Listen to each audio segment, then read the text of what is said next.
प्यारे भाइयों,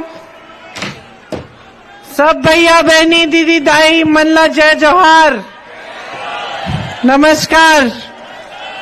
एक बार मेरे साथ बोलिए, अंगार माता की, भिलाई माता की, छत्तीसगढ़ महतारी जी की, कुमारी शैलजा जी, श्री राजेश तिवारी जी, श्रीमती तारिणी नीलम चंद्राकर जी, श्रीमती अंबिका मारकाम जी, ओंकार साहू जी, सप्तगिरी उल्का जी, शरद लोहाना जी, आप सबका इस मंच पर बहुत बहुत स्वागत।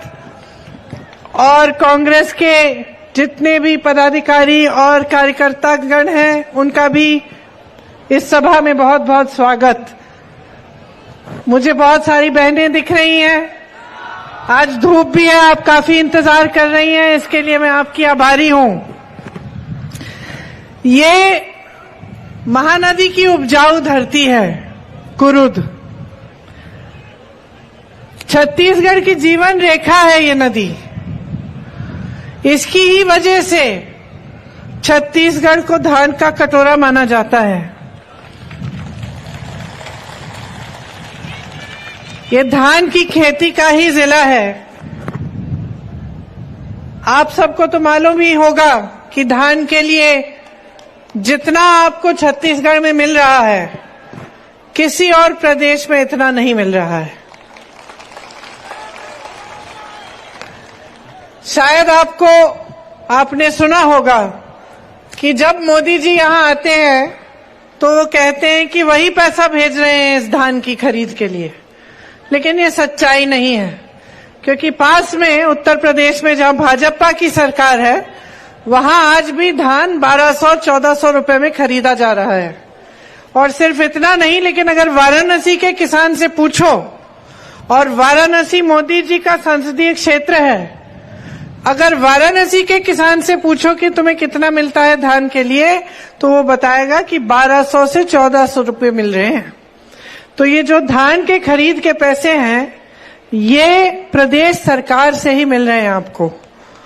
और कुछ ऐसी घोषणाएं हैं जो सबसे पहले जो घोषणाएं हैं हमारी कांग्रेस की, वो मैं बताना चाहती हूं, उसके बाद मैं अपना भाषण करूंगी।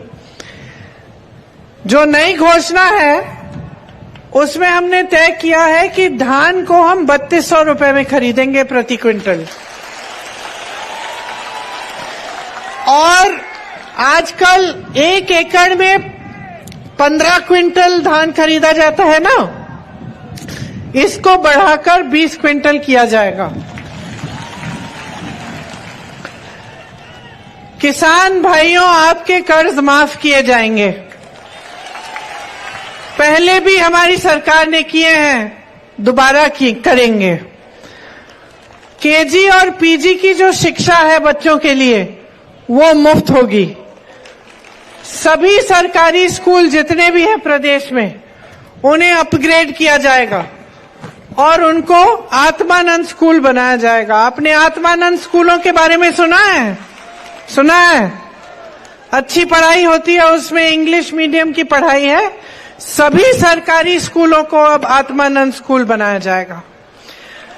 तेंदुपत्ता प्रतिमानक बोरा की दर 6000 रुपए की जाएगी और 4000 रुपए सालाना बोनस भी मिलेगा। भूमिहीन कृषि मजदूरों को 10,000 रुपए दिए जाएंगे और 200 यूनिट बिजली सबको फ्री मिलेगी। बहनें, जब आप सिलेंडर को भरने ले जाएंगी तो आपको 500 रुपए की सब्सिडी मिलेगी। 17.5 लाख गरीबों को आवास मिलेंगे। जो वन उपज के लिए आपको न्यूनतम समर्थन मूल्य मिलता है, आज छत्तीसगढ़ में 67 वन उपजों के लिए समर्थन मूल्य मिल रहा है। ये और कहीं नहीं होता है, यही हो रहा है आपके प्रदेश में। जो मिल रहा है उसके अतिरिक्त 10 रुपए मिलेंगे। 10 लाख रुपए तक आपका मुफ्त इलाज किया जाएगा। सड़क हादसे या आकस्मिक घटनाओं से अगर आपको कुछ हो जाए तो सारे का सारा आपका इलाज मुफ्त होगा। तीवरा फसल को भी एमएसपी के जरिए खरीदा जाएगा। मतलब तीवरा के लिए भी आपको न्यूनतम समर्थन मूल्य मिलेगा। 700 इंडस्ट्रियल पार्क बनेंगे, अभी तक 300 बनाए गए हैं, इनसे आपकी बहुत सुविधा होती है। 700 और बनाए जाएंगे इन 5 सालों में, अगले 5 सालों में। महिलाओं के स्वयं सेवा समूह और सक्षम योजना के कर्ज माफ होंगे। युवाओं को उद्योग हेतु 50% सब्सिडी के साथ सीधा ऋण मिलेगा। प्रदेश में जाति जनगणना की जाएगी, इसके बारे में और मैं अपने भाषण में भी आपको बताऊंगी। और अंत्येष्टि संस्कार में जो आवश्यक सामग्री होती है, लकड़ी आदि, वो सरकार आपको देगी। तो ये तो हुई हमारी घोषणाएं। अब मन में बात आती है कि यहां मंच पे खड़े होकर तो सारे राजनीतिक दल के नेता बड़ी बड़ी घोषणाएं करते हैं कि नहीं? भाजपा वाले भी करते हैं, है ना? तो आपको कैसे पता चलता है कि जो घोषणा हो रही है उसे पूरा करेगा ये नेता, ये पार्टी उसे पूरा करेगी कि नहीं? इसकी आप तुलना कैसे कर सकते हैं कि जो भाजपा वाले कह रहे हैं वो करेंगे, ये कांग्रेस वाले जो कह रहे हैं वो करेंगे, या फिर सभी नेता घोषणा करके चले जाते हैं और चुनाव के बाद में हमको भूल जाएंगे? आप बताओ, आपको कैसे पता चलेगा? सही घोषणा करती है। आपको भरोसा है कांग्रेस में? भरोसा है? क्यों है भरोसा? बघेल जी की वजह से? बघेल जी और वजह है कोई? राहुल जी की वजह से? और वजह बताओ। सबसे बड़ी वजह ये है, अगर आप आज कह रहे हो कि आपको भरोसा है सरकार में, तो इसका कोई आधार होगा, इसकी वजह होगी। और हां, नेताओं में तो आप भरोसा करते हैं। कांग्रेस के नेताओं में महात्मा गांधी जी से लेकर आज तक जनता ने हमेशा भरोसा किया है, लेकिन उसका एक आधार होता है। और आधार अक्सर ज्यादातर यही होता है कि उस नेता ने या उस सरकार ने या उस राजनीतिक दल ने कुछ काम करके आपको दिखाया होगा। जब आपका जीवन बदलता है, जब आपके जीवन में तरक्की आती है, तभी आप भरोसा करने लगते हो। जब आपके सामने घोषणाएं होती हैं और आपको दिखता है कि हाँ, वाकई ये घोषणा पूरी हो गई। अच्छा, पिछले चुनाव में बघेल जी, राहुल जी ने कहा था कि किसानों के कर्ज माफ किए जाएंगे, और उसके 24 घंटे बाद जब सरकार बनी, 24 घंटे बाद ही कर्ज माफ होने शुरू हो गए। ये बात आपको याद होगी। तो आप मन में सोचते हैं, अच्छा इन्होंने तो पहले करके दिखाया है, अच्छा हमारा जीवन थोड़ा सा बेहतर हो गया है। या आपको लगता है कि आपके जीवन में बहुत संघर्ष है, बहुत मुश्किलें हैं, लेकिन फिर भी सरकार आपकी सहायता करने की कोशिश कर रही है। तभी आप में, आपके दिलों में ये श्रद्धा, भरोसा, ये भावनाएं पैदा होती हैं एक नेता के प्रति और एक राजनीतिक दल के प्रति। तो आज अगर हम यहाँ खड़े होकर कुछ घोषणाएं कर रहे हैं, तो उसके पीछे भी यही बात है कि हम भी आप में भरोसा करते हैं और आप हम में भरोसा करते हैं। अब यहाँ के जो प्रत्याशी हैं, उनमें से एक प्रत्याशी ने कहा कि कांग्रेस पार्टी की विचारधारा जो है उससे जुड़ जाओ। ठीक है, अच्छी बात है। ये विचारधारा क्या है? ये कौन सी विचारधारा है जिससे हम चाहते हैं कि आप जुड़ें? इसके बारे में मैं आपको बताना चाहती हूं कि हमारी जो विचारधारा है उसकी नींव स्वतंत्रता के संग्राम में डली, जिसमें आप सबके पुरखों ने भाग लिया। क्योंकि स्वतंत्रता का संग्राम जो था, वो सिर्फ नेताओं ने वो आजादी की लड़ाई नहीं लड़ी, वो पूरी जनता ने लड़ी। आपके जो दादा परदादा हैं, नाना नानियां हैं, वो भी इसमें उन्होंने भाग लिया और वो भी लड़े इस देश की आजादी के लिए। और उनकी विचारधारा क्या थी? सत्य, मतलब सच्चाई होनी चाहिए सामाजिक जीवन में, राजनीतिक जीवन में, देश के जीवन में, जनता के जीवन में सत्य की जगह होनी चाहिए। कोई नेता आपके सामने आकर कुछ झूठ बोल के चले गया, हमारी विचारधारा के मुताबिक ये गलत है। किसी नेता ने ऐसी घोषणा कर दी जो पूरा नहीं करना चाहता, लेकिन कर दी कि भाई चुनाव आ रहा है, ये हमारी विचारधारा के खिलाफ है। किसी दो भाइयों को लड़ा दिया या धर्म के आधार पर, जाति के आधार पर लड़ा दिया जनता को, और उसमें से राजनीतिक फायदा लिया कि भाई देखो इन दोनों धर्मों को लड़ा देंगे तो ये सारा एक धर्म हमारे लिए वोट दे देगा, हम आगे बढ़ जाएंगे, जनता जाए भाड़ में। ये हमारी विचारधारा के एकदम खिलाफ है। हम चाहते हैं कि सब एकजुट हों, कि सब एक साथ आगे बढ़ें, कि लड़ाई फूट, हम समझते हैं देखिए कि लड़ाई फूट फैलाने से नुकसान किसका होता है। आज तक आप बता दो मुझे, कहीं लड़ाई हुई, कहीं झगड़ा हुआ, कहीं दंगा फसाद हुआ और किसी नेता का नुकसान हुआ? बता दो, कोई बता सकता है कोई ऐसा, कभी ऐसा कोई हादसा हुआ जिससे नेता का नुकसान हुआ? नहीं होता बहनों और भाइयों। लड़ाइयों से, झगड़ों से, धर्म के आधार पर, जाति के आधार पर जब फूट होती है, हिंसा होती है, सिर्फ आपका नुकसान होता है। जो सबसे गरीब उसका सबसे ज्यादा नुकसान। तो ये लड़ाई झगड़ा करना हमारे विचारधारा के खिलाफ है। सबसे बड़ी बात क्या है हमारी विचारधारा में, जो गांधी जी ने कही थी?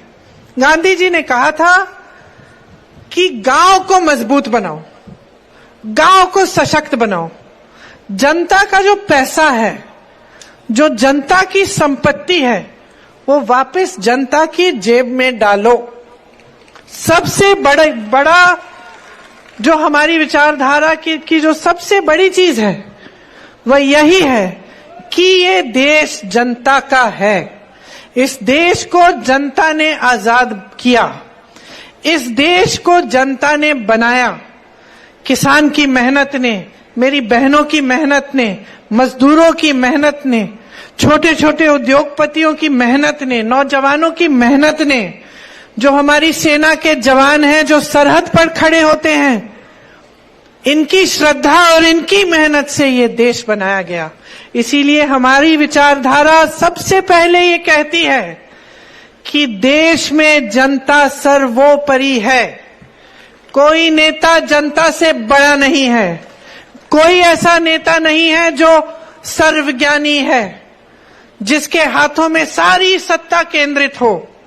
हमारी विचारधारा कहती है कि देश में सबसे ज्यादा शक्ति, सबसे ज्यादा सत्ता और देश की संपत्ति तीनों देश की जनता के हाथों में होनी चाहिए। तो ये हमारे पार्टी की विचारधारा है। और जब आप कहते हैं इससे जुड़िए, तो इसी की बात कर रहे हैं। और मुझे बहुत गर्व है और खुशी है कि आज छत्तीसगढ़ का जो प्रदेश है वो कांग्रेस पार्टी की सरकार को लाकर इस विचारधारा से इस तरह जुड़ गया है कि इसकी बहुत तेजी से तरक्की होने वाली है। अब कैसे जुड़ा? क्योंकि जितनी भी सरकार की जो नीतियां हैं, प्रदेश की सरकार की, जो भूपेश काका की नीतियां हैं और कांग्रेस पार्टी की नीतियां हैं, वो सब इसी विचारधारा से जुड़ी हैं। और सबकी यही, उसके नीचे यही सोच है, उनका आधार यही है कि आपका पैसा आपके जेब में जाना चाहिए। अब आप कहेंगे भाई कैसे हुआ ये? तो सोचिए, 5 सालों में 1.25 लाख करोड़ रुपए जनता के खातों में सीधे गए हैं। 1.25 लाख करोड़ रुपए 5 सालों में छत्तीसगढ़ के लाखों लोग गरीबी रेखा से ऊपर आ गए। खेती करने वालों की संख्या बढ़ गई है। आप आगे पीछे जो प्रदेश हैं, उत्तर प्रदेश में जाइए, मध्य प्रदेश में जाइए, कोई खेती किसानी नहीं करना चाहता आजकल, मजबूरी से कर रहा है क्योंकि उसमें कमाई नहीं हो रही है उसकी। आज छत्तीसगढ़ में आपकी कमाई हो रही है और कमाई इस तरह हो रही है कि जो पलायन करके गए हैं वो कहते हैं कि हम वापस आके मदद करेंगे, घर जाएंगे, खेती किसानी करेंगे, क्योंकि यहाँ पे आपकी खेती किसानी से कमाई हो रही है। यहाँ का किसान खुश है। देश भर में किसान रो रहा है, आत्महत्या कर रहा है। आपने खुद देखा कि जब किसानों ने आंदोलन किया, किसने सुनवाई की उनकी? किसी ने सुनवाई नहीं की। ठंड में बैठे रहे, खाना पीना नहीं था, लेकिन लाखों किसान बैठे रहे कि हमारे ये जो काले कानून हैं इनको वापस लो। मोदी जी अपने घर से निकल के नहीं आए, जबकि उनसे 2-3 किलोमीटर दूर लाखों किसान बैठे थे। किसान शहीद हुए, सैकड़ों किसान शहीद हुए, कोई बात करने तक नहीं आया। आपने खुद अपनी आंखों से देखा कि देश का किसान कितना परेशान है। आपने खुद अपनी आंखों से यह भी देखा कि जैसे ही उत्तर प्रदेश का चुनाव आ रहा था, जैसे यहां विधानसभा चुनाव है, उस समय उत्तर प्रदेश का था, जैसे ही चुनाव नजदीक आने लगा बहनों, तब अचानक वो काले कानून वापस ले लिए। चुनाव तक न कोई आया सुनने के लिए, न कोई आया सहायता करने के लिए। सैकड़ों किसान मर गए, उनको उनकी शहादत की कोई कदर नहीं की, बल्कि उनके मंत्री के बेटे ने 6 किसानों को अपनी जीप के नीचे कुचल दिया और उस मंत्री को अपने साथ मंच पे बिठाते थे। कुछ नहीं किया बहनों और भाइयों 2 सालों के लिए। लेकिन जब चुनाव आने लगा तब घबरा गए कि भाई चुनाव आ रहा है, कुछ करना पड़ेगा, काले कानून वापस ले लिए। ये हमारी विचारधारा नहीं है। हमारी विचारधारा ये है कि आपको सशक्त करना है। इसीलिए आज छत्तीसगढ़ का किसान खुशहाल है। आज ये मात्र एक प्रदेश है जिसमें वन उपजों के लिए भी न्यूनतम समर्थन मूल्य मिल रहा है। 67 वन उपजों के लिए न्यूनतम समर्थन मूल्य आज छत्तीसगढ़ में मिल रहा है। धान का समर्थन मूल्य जो है यहां से ज्यादा किसी और प्रदेश में नहीं है। मैं जब जाती हूं प्रचार करने अन्य प्रदेशों में, मैं कहती हूं छत्तीसगढ़ को देखो, वहां 2400 रुपए मिल रहे हैं, तुम्हें 1200 मिल रहे हैं। अपनी सरकार से पूछो कि अगर छत्तीसगढ़ में मिल सकता है तो वहां क्यों नहीं, तुम्हारे यहां क्यों नहीं मिल सकता। यहां जब सरकार ने देखा कि आवारा पशु की समस्या है तो उसको सुलझाने के लिए गौठान बनाए, 10,000 गौठान बनाए। और मेरी बहनें यहां बैठी हैं, ये बताएंगी कि इससे आपको कितनी सुविधा मिली है। मैं ऐसी बहनों से मिली हूं जो लाखों कमा रही हैं, सिर्फ गौठान में जो रोजगार मिला है, जो स्वयं सेवा समूह कर रही हैं, उसमें से गोबर खरीदा जा रहा है। जब पहली बार मैंने ये बात उत्तर प्रदेश में की तो पता है लोग हंसने लगे। मैंने कहा छत्तीसगढ़ में हमारी सरकार गोबर खरीद रही है ताकि आवारा पशु को आप घर में रखें और आप उसको या गौठान में रखें और उसको संभालें और उसके गोबर के लिए आपको पैसा मिल रहा है।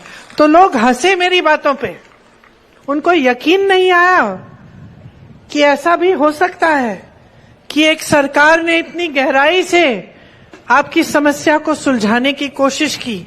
उनको तो समझ में ही नहीं आई ये बात। वो बेचारे तो दिन रात खेती में बैठते थे। महिलाएं पूरे दिन, बहनें पूरे दिन बैठती थी धूप में अपनी खेतों की रखवाली करने के लिए, और जब घर आती थी घर का काम को निपटना, बच्चों की परवरिश करना। जब घर आती थी तो उनके पति, मेरे किसान भाई, रात भर पहरेदारी करने के लिए खेतों में बैठे रहते थे। ये स्थिति है आसपास के प्रदेशों में। यहां जहां आपके लिए मोबाइल अस्पताल बनाए गए जिससे 1 करोड़ से अधिक लोगों को सुविधा मिली, जहां कांग्रेस के अन्य प्रदेशों में 25-25 लाख तक मुफ्त इलाज हो रहा है, आप भाजपा के प्रदेशों में देखिए, जैसे ही कोई बीमार पड़ता है तो दिल में इतनी घबराहट, इतना टेंशन होता है कि किस तरह से इलाज कराएंगे। सरकार से कोई सुविधा नहीं मिलती। जो अस्पताल थे, आप मध्य प्रदेश में देखिए, भाजपा की सरकार है, आपको मालूम है कि वहां की जो स्वास्थ्य व्यवस्था है, हर स्तर पर उसमें पद खाली हैं। अस्पताल में जाते हैं, डॉक्टर नहीं मिलता, मजबूरी में प्राइवेट जाना पड़ता है, प्राइवेट में खर्चा करना पड़ता है, कोई जमीन बेचता है, कोई कुछ और बेचता है अपना इलाज कराने के लिए, जबकि सरकार का काम है कि आपके जीवन की मुश्किलों में आपका साथ दे। वो भूल गए हैं, क्योंकि उनकी विचारधारा ये नहीं है। उनका क्या हो गया है बहनों और भाइयों, एक बुरी आदत डल गई है, और ये आदत डल गई है कि चुनाव आते हैं, खोखली घोषणाएं हो जाती हैं। चुनाव की तैयारी में लोगों को लड़ाया जाता है, धर्म की बात शुरू हो जाती है। धर्म की बात देखिए, कोई भी करता है तो हम हिंदुस्तानी हैं, हम सबके दिल में ये बात जरूर हमें लगती है। तो ये क्या करते हैं, ये धर्म की बात शुरू करते हैं, आपको उकसाते हैं, आपके जज्बातों को उभारते हैं, और उसके आधार पर आपका वोट लेते हैं। मैं ऐसे लोगों के घरों में गई हूं, गांव में, जिससे मैं पूछती हूं कि दीदी आप इनको वोट क्यों दे रही हैं? आपके यहां तो पानी नहीं आ रहा है, आप खेती कर रही हैं, आपकी कमाई नहीं है, आपकी धान की कीमत नहीं मिल रही है, बिजली बिल, ऐसी बिजली बिल आई थी उस महिला के घर में, हजारों की बिजली बिल, कहती है मैं तो बल्ब भी नहीं जलाया दीदी, लेकिन बिल आ गई। तो मैं पूछती हूँ कि क्यों दे रही हो तुम वोट? और कहती है कि धर्म के लिए, वो धर्म की बात करते हैं ना दीदी। तो कैसे समझाएं हम आपको कि ये जो वोट है आपका इतना कीमती है? ये सारी बातें आपके ध्यान को भटकाने के लिए की जाती हैं। वोट जो आपका है ना, इतना कीमती इसलिए है क्योंकि आपके भविष्य बनाने वाला औजार है एक। इसको आप समझदारी से देंगे तो 5 साल आप तरक्की करेंगे। इसको आप अगर इन उलझनों में पड़ के देंगे कि किसी ने धर्म की बात कर ली, किसी ने जाति की बात कर ली, किसी ने कोई झूठी घोषणा कर ली, तो आप तरक्की नहीं करेंगे, नुकसान सहेंगे, संघर्ष करेंगे। तो ये बहुत कीमती चीज है ये वोट, और इसको बहुत जिम्मेदारी से और गहराई से सब कुछ समझ के देना चाहिए। अगर आपको कल लगे कि भाई ये प्रियंका गांधी आई थी, बहुत सारी चीजें बोली, लेकिन हमें जमीन पे तो नहीं दिख रही, भाई ये कह रही है कि ऐसे गोठान थे, ऐसे रोजगार मिल रहे हैं, लेकिन हमें तो नहीं मिला, तो मत दीजिए वोट। मेरे कहने पे, किसी नेता के कहने पे मत दीजिए, आप अपने अनुभव पर दीजिए। ये नौजवान खड़े हैं, आप अपने अनुभव से, गहराई से सोच के कि भाई क्या छत्तीसगढ़ का नाम आज अगर देश में पहचाना जा रहा है तो क्या हिंसा के लिए, भ्रष्टाचार के लिए है कि हमारी तरक्की के लिए आज पहचाना जा रहा है? तो आपको लगे कि हाँ, आजकल हम जाते हैं अन्य प्रदेशों में तो लोग कहते हैं कि भाई छत्तीसगढ़ अच्छी जगह है, छत्तीसगढ़ में विकास हो रहा है। तो आप खुद अपने अनुभव से जाने ना कि हाँ, हमारे प्रदेश में कुछ अच्छा काम तो हुआ होगा, कि सब अलग अलग प्रदेशों में लोग हमारा नाम विकास से जोड़ रहे हैं, सबसे ज्यादा धान के खरीद के दाम से जोड़ रहे हैं, सबसे कम बेरोजगारी से जोड़ रहे हैं। आज आपको मालूम है छत्तीसगढ़ में सबसे कम बेरोजगारी का दर है। भाजपा के प्रदेशों में इतनी बुरी हालत है कि मैं सोचती हूँ कि किस मुंह से वोट मांगते हैं ये लोग। मध्य प्रदेश में 3-3.5 सालों से इनकी सरकार ने 21 रोजगार दिए हैं। 2100 नहीं, 21,000 नहीं, 21 रोजगार। यहां पे बेरोजगारी का दर पूरे देश में सबसे कम छत्तीसगढ़ में है। आप सोचिए कि किस मुंह से ये वोट मांगने आते हैं। चुनाव आता है, बड़ी बड़ी घोषणाएं। अब एक बड़ी वो महिला आरक्षण बिल ले आए, सारी महिलाएं सोच रही हैं कि हमें आरक्षण मिलेगा, हम आगे बढ़ेंगे, हमारी तरक्की होगी।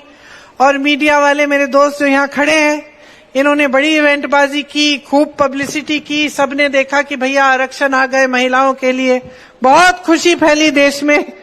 फिर पता चला कि 10 सालों के लिए ये लागू ही नहीं होंगे।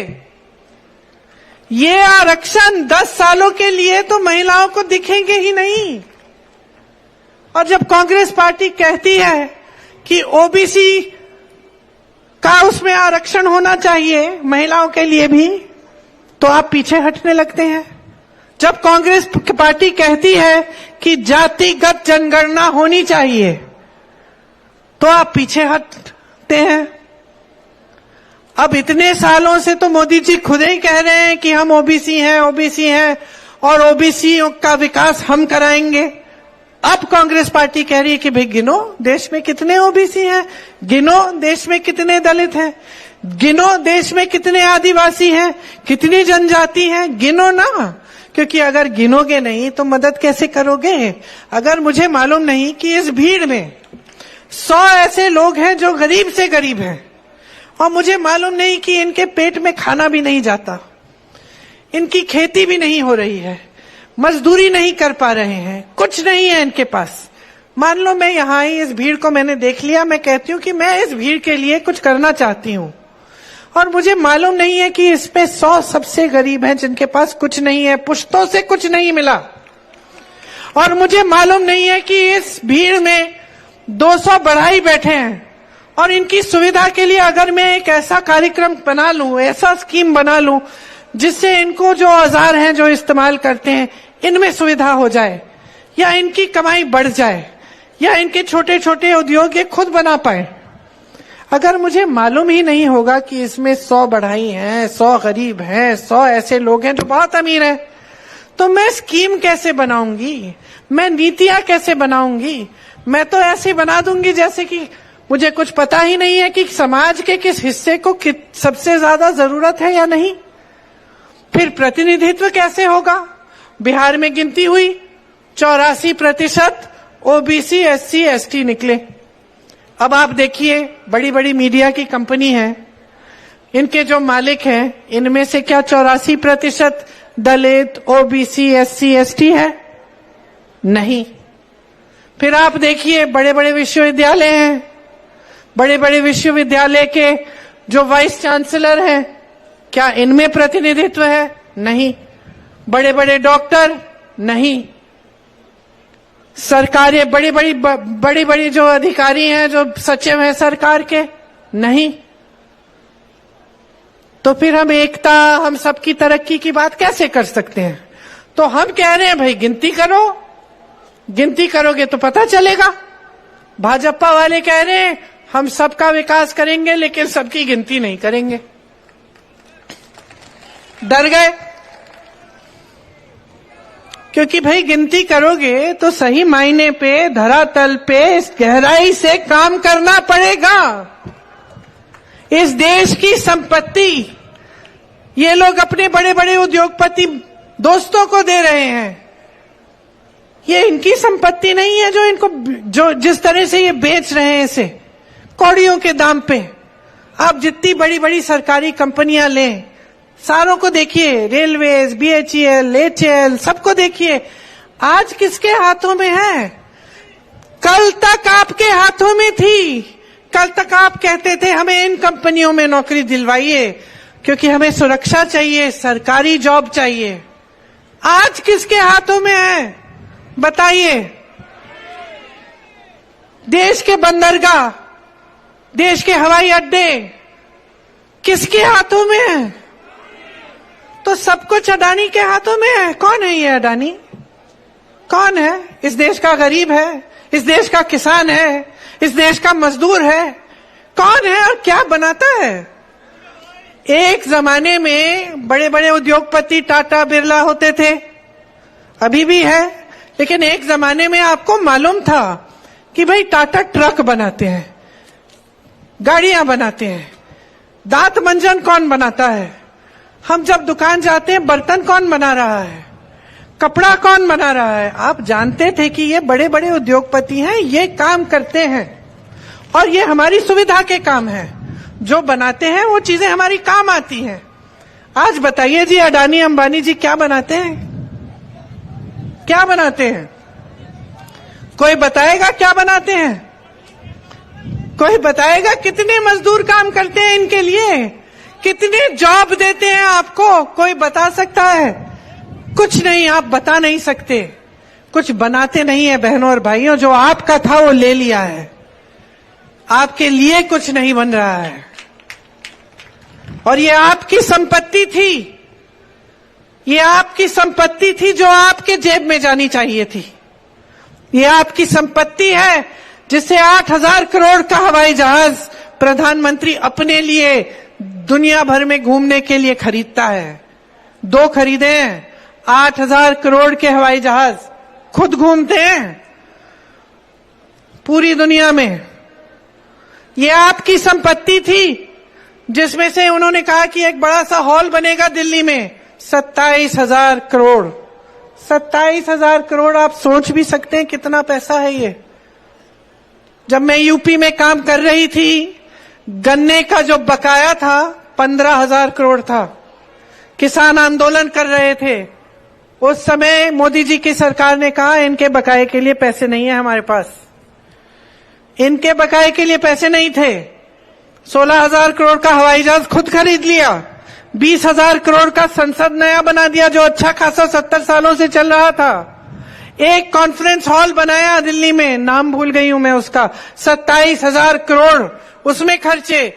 G20 में दुनिया भर के राष्ट्रपति प्रधानमंत्रियों को बुलाया, अपना बड़ा इवेंट किया, अपना मान सम्मान बढ़ाया। ठीक है, देश का भी बढ़ा, अच्छा है, लेकिन इतना खर्चा, इतना खर्चा, हर चीज में हजारों करोड़ रुपए, किसके पैसे हैं? मैं आपसे पूछ रही हूं, किसके पैसे हैं? किसके? अडानी के? किसके? मोदी जी के?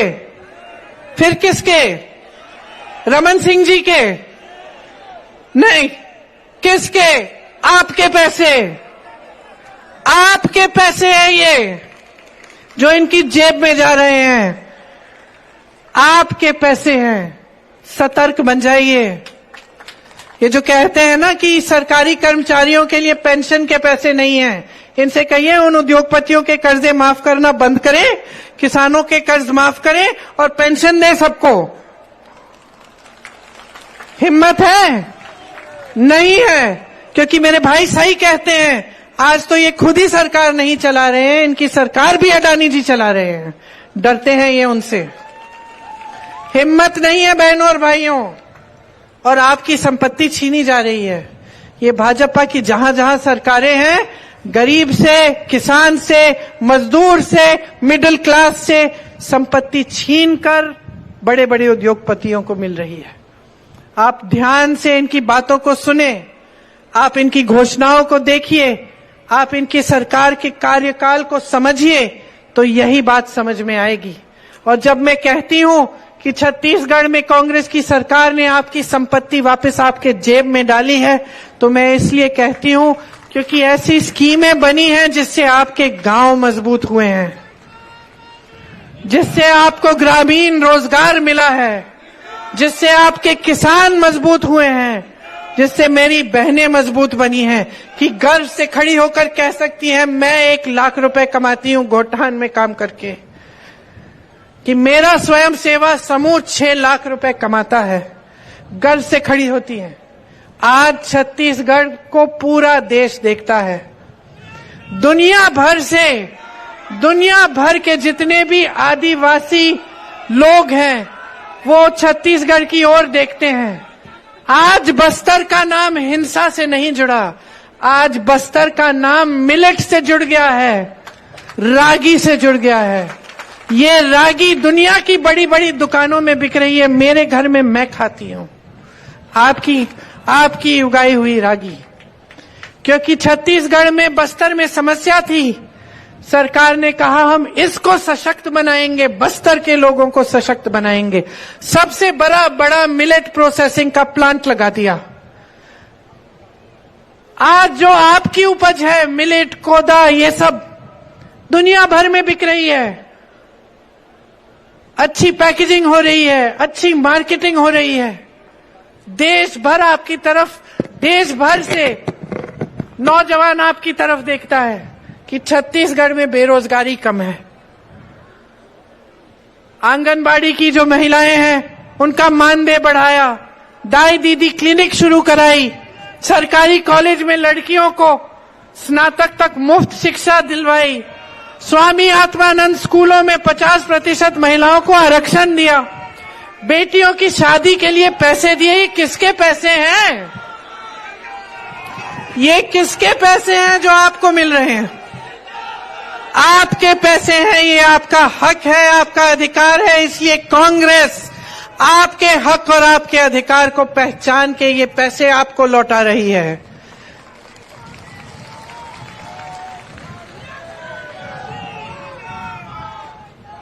समझिए इस बात को कि जितना काम आपके लिए यहां हुआ है, सबसे पहले तो आपने हम सबको इस काबिल बनाया क्योंकि आपने हमारी सरकार चुनी, आपने कांग्रेस को अपना वोट दिया।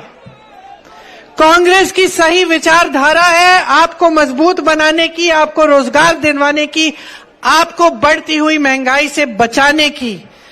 इसीलिए आपके लिए काम हुआ। बाकी प्रदेशों में लोग जूझ रहे हैं महंगाई से। दिवाली आने वाली है, लोग मनाना चाहते हैं, घर में मेहमान आएंगे, मेहमानों के लिए खाना पकाना पड़ेगा, मेहमानों को अच्छा घर साफ सुथरा बनाकर दिखाना पड़ेगा, लिपाई पुताई करनी पड़ेगी, धनतेरस पे कुछ खरीदना पड़ेगा। आज देश भर में ये समस्या बन गई है, त्योहार नहीं, ये समस्या बन गई है कि अरे दिवाली आ रही है, हम क्या करेंगे, महंगाई इतनी है, हम कैसे दुकान कैसे जाएंगे, कैसे खरीदेंगे, कैसे तैयारी करेंगे। ये समस्या बन गई है क्योंकि केंद्र की सरकार ने महंगाई को बढ़ने इस कदर बढ़ने दिया है और कुछ किया नहीं है उसको रोकने के लिए। और ये ऐसे है कि जब चुनाव आता है तो घोषणा करते हैं कि सिलेंडर कम का मिलेगा। क्यों भाई, 5 सालों से क्या महंगाई नहीं थी? 1200 का सिलेंडर मिल रहा है अन्य प्रदेशों में, यहां पे भी मिल रहा था 1200 का। अब चुनाव आ रहे हैं तो सब जगह घोषणा कर रहे हैं कि भाई 400 में ले लो, 500 में ले लो। क्यों भाई, 1200 में कौन दे रहा था? कोई और भी दे रहा था, तुम ही तो दे रहे थे 1200 में। तुम्ही ने महिलाओं के लिए कुछ नहीं किया। अब चुनाव आ रहा है, कह रहे हो कि महिलाओं के लिए हम पैसे डालेंगे हर महीने। कमाल है, बेवकूफ समझ रखा है जनता को।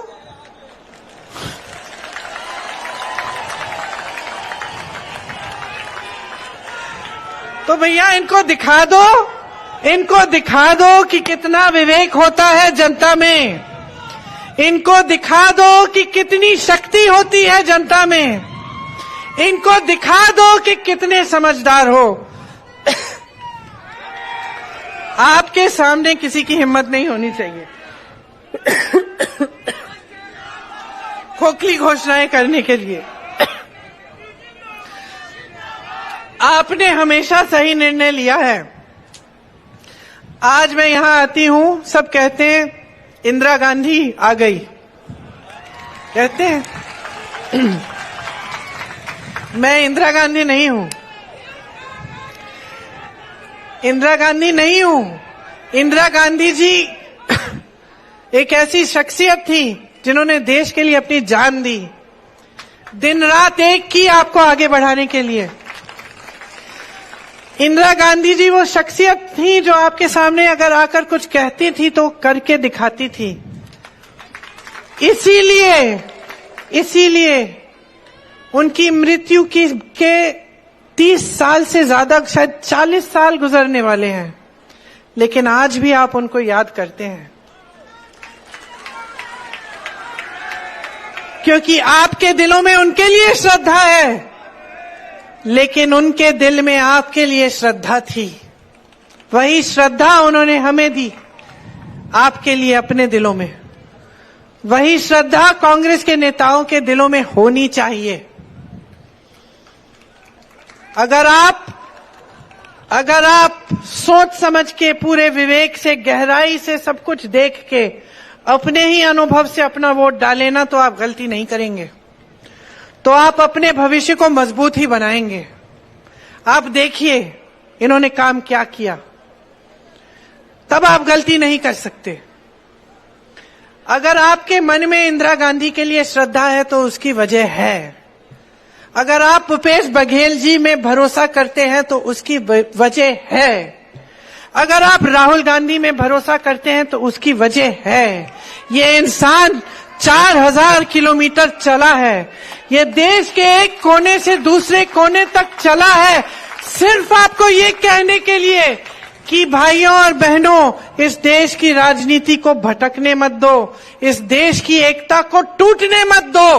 भारत जोड़ो यात्रा करता है ये कहने के लिए कि बहनों और भाइयों, ये आपका देश है, ये आपका प्रदेश है, इसकी हिफाजत आपके हाथों में है।